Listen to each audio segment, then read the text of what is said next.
Hello, my shimmering star. I am Amika Daya. Welcome you all to this amazing platform of Tutors Theory. I hope you all are doing well. Today we will start our new series of 4 DLED second year Mathematics Education.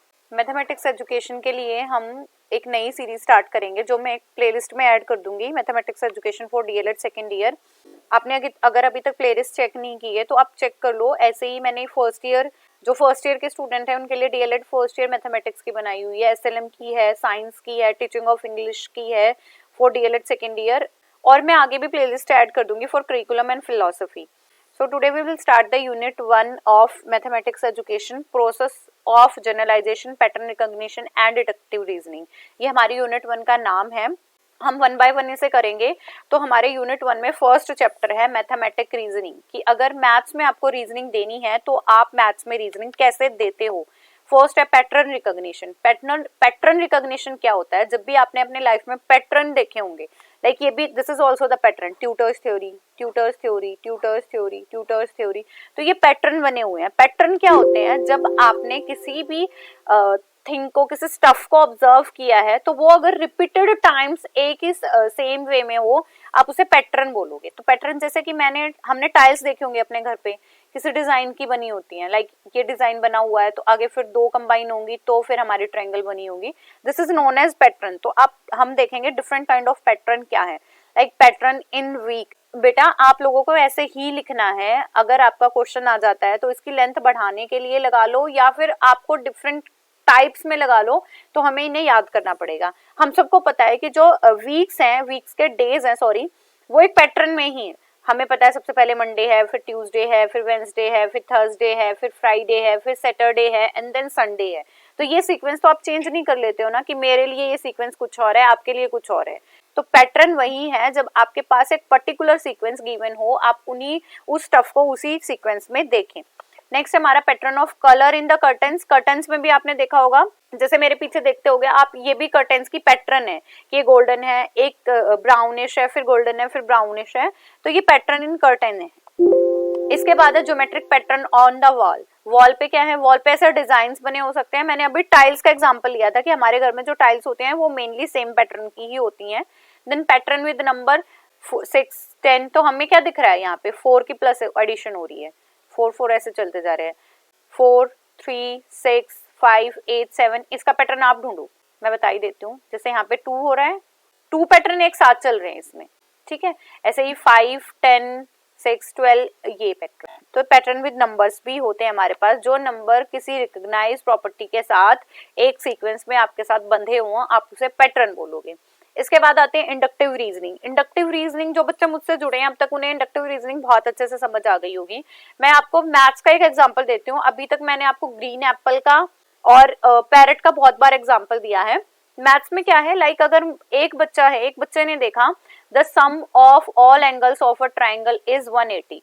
उसने देखा कि angle जो है एक triangle के, उनका सम हमारा 100 कितना होता है? 180 डिग्री का होता है। उसने एक ट्राइंगल और देखी, यहाँ पे 60 है, यहाँ पे 40 है और यहाँ पे 80 डिग्री का एंगल है। फिर इसने एक ट्रायंगल और देखी, ये 60 60 60। उसने और भी ट्रायंगल देखी, क्योंकि हमारे पास तो डिफरेंट काइंड ऑफ ट्रायंगल होती है। ये 90 है, ये 45 है, ये 45 है। तो ऐसे बच्चे ने जब डिफरेंट पैटर्न्स को ऑब्जर्व किया और लास्ट में कंक्लूजन निकाला कि the sum of all 3 angles of a triangle is 180। अब क्या किया है बच्चे ने? काफी ट्रायंगल देखी, एक देखी, 2 देखी, 3, ऐसे ना ट्रायंगल्स देखता जा रहा है। वो ट्रायंगल्स देखी उसने, ट्रायंगल्स देखी, ट्रायंगल देखी, और उनके सम्स को क्या किया? उसके एंगल के सम को, उनके एंगल्स को ऐड किया, तो वो हमेशा 180 आ रहे हैं। उसके बाद बच्चा एक जनरलाइजेशन पे पहुंचा है कि अगर मैं किसी भी ट्रायंगल के किन्हीं तीनों एंगल का सम करूंगा तो वो 180 डिग्री आना ही चाहिए। तो इंडक्टिव रीजनिंग क्या है? इंडक्टिव रीजनिंग वो होती है जब आप एग्जाम्पल टू जनरलाइजेशन जाते हो। तो किसी भी इंडक्टिव रीजनिंग में हमारे पास क्या है? इंडक्टिव रीजनिंग क्या है?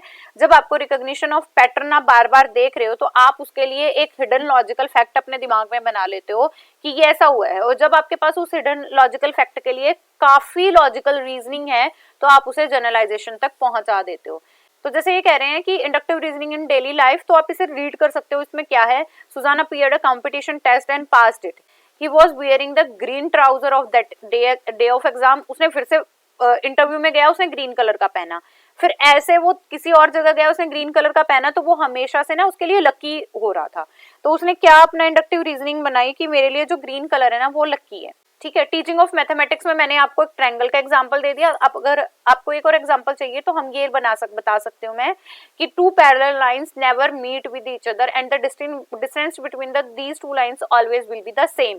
तो ये कभी मीटअप नहीं करेंगे, उनके बीच का जो डिस्टेंस है वो हमेशा सेम रहेगा। तो आप चाहे कितनी भी पैरेलल लाइंस देख लो, वो कभी एक दूसरे के साथ मीटअप नहीं करती और उनके बीच का जो डिस्टेंस है वो through out the parallel lines हमेशा सेम ही रहेगा।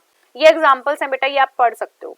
Then a process of recognition, process of generalisation. Process of generalisation क्या है? जहां पे आपको जनरलाइज करना है कि आपकी क्या स्टेटमेंट रहेगी। तो फर्स्ट है हमारा ये पैटर्न, बेटा आपको ऐसे ही याद रखना पड़ेगा ये प्रोसेस। सबसे पहले ऑब्जर्वेशन, मैंने कहा था, अगर आपने अब एग्जाम्पल ध्यान रखना अपने दिमाग में कि मैम ने कहा है कि आपको ट्रायंगल्स देखनी है। ट्रायंगल देखो, आपने ट्रायंगल देखी, उसके एंगल्स देखे। पैटर्न रिकॉग्निशन, बच्चे ने पैटर्न समझ लिया कि हाँ कितने 3 एंगल हैं, 180 आ रहा है। इंडक्टिव रीजनिंग दी, इंडक्टिव रीजनिंग में क्या कहा कि बच्चे ने कि नंबर ऑफ ट्रायंगल्स में भी सम 180 डिग्री ही आ रहा है। हाइपोथेसिस क्या बना ली बच्चे ने? The sum of the all angles of a triangle is 180 degree. ऐसे उसने 4-5 ट्रायंगल लेके और वेरीफाई कर लिया, देन वो जनरलाइजेशन पे पहुंच गया। Yes, the sum of all angles of a triangle is always 180 degree.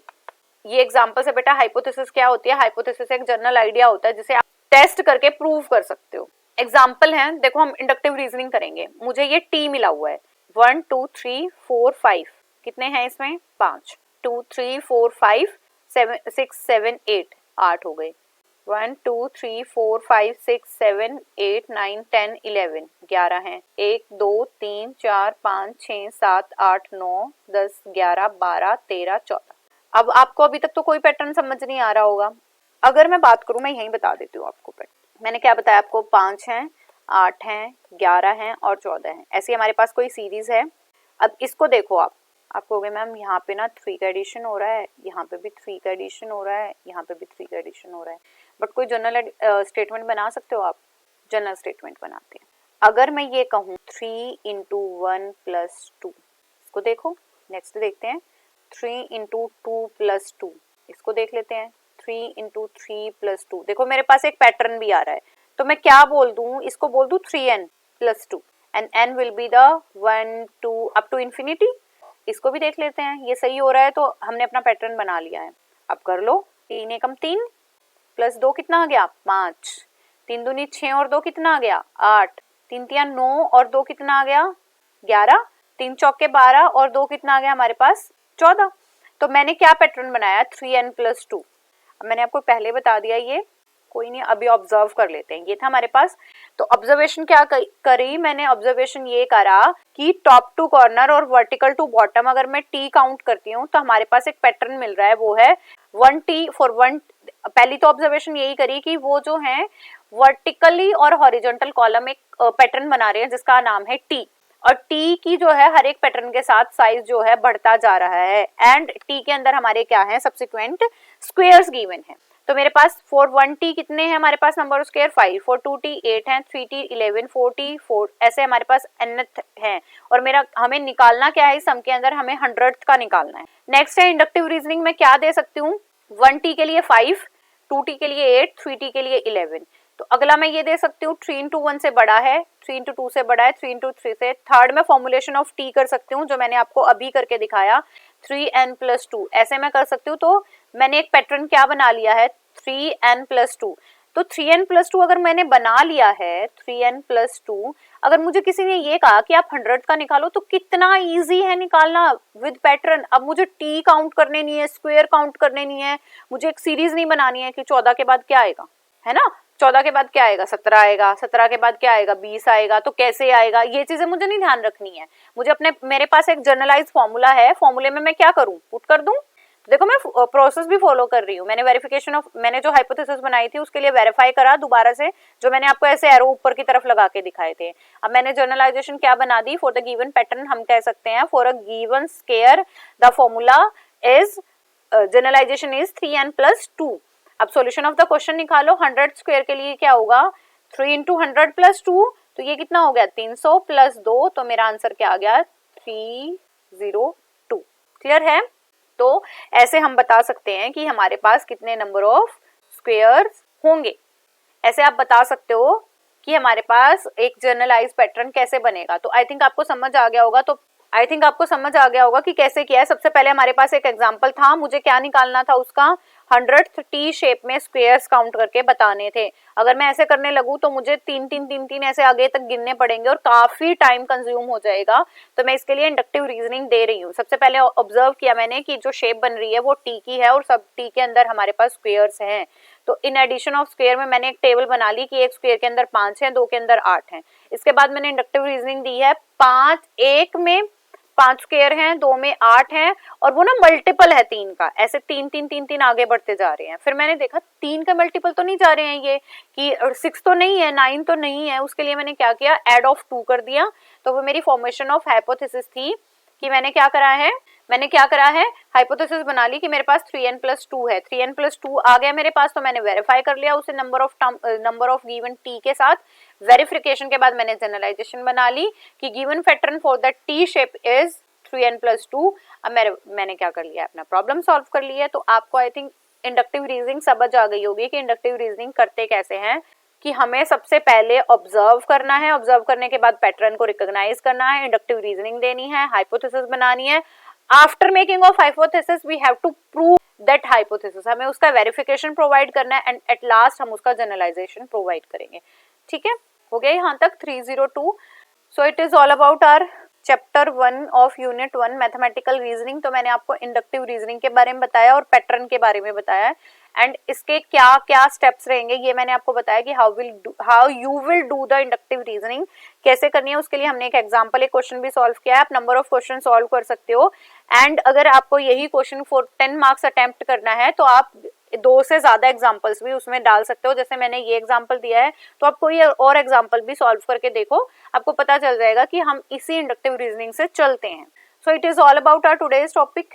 Keep going, keep growing and keep learning, my dear students. If you find my videos are informative, then do like, comment, share and subscribe my YouTube channel. Bye bye. Thank you.